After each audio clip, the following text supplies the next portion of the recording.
أنا آسف يا حضرة الخليفة، لقد حارب المنذر رحمه الله بكل بسالة، فأذن لي بالذهاب إلى الميدان لكي آخذ بثأر المنذر. لا يا ابن مطيع،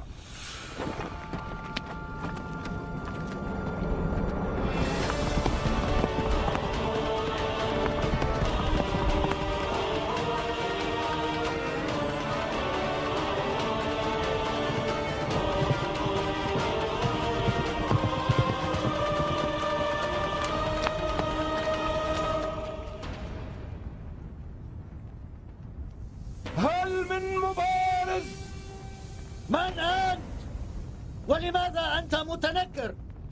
دعك من هذا وأرني ما عندك من قوة يا ابن نمير. لقد سألتك من أنت؟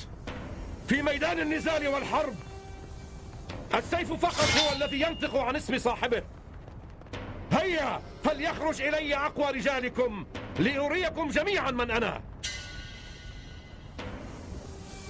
اذهب لمبارزته.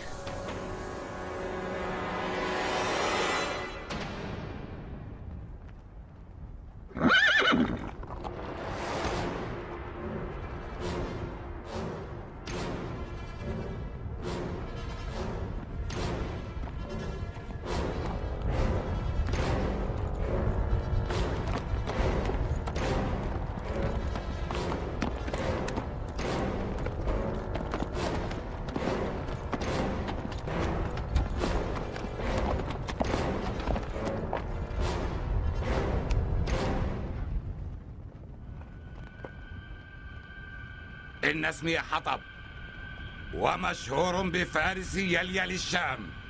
وأنت ما واسمك؟ لقد أزعجتنا أيها الصعلوك. كيف تريد أن أقتلك؟ بالنسبة إلي أفضل أن أبتلعك.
لم أكن أمزح معك.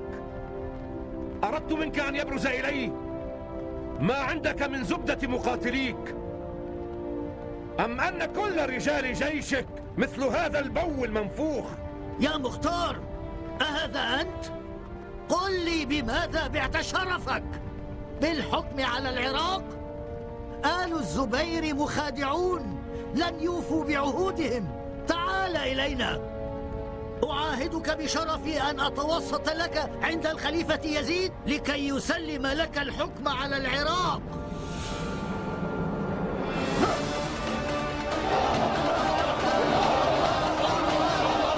كفى حربا هذا اليوم.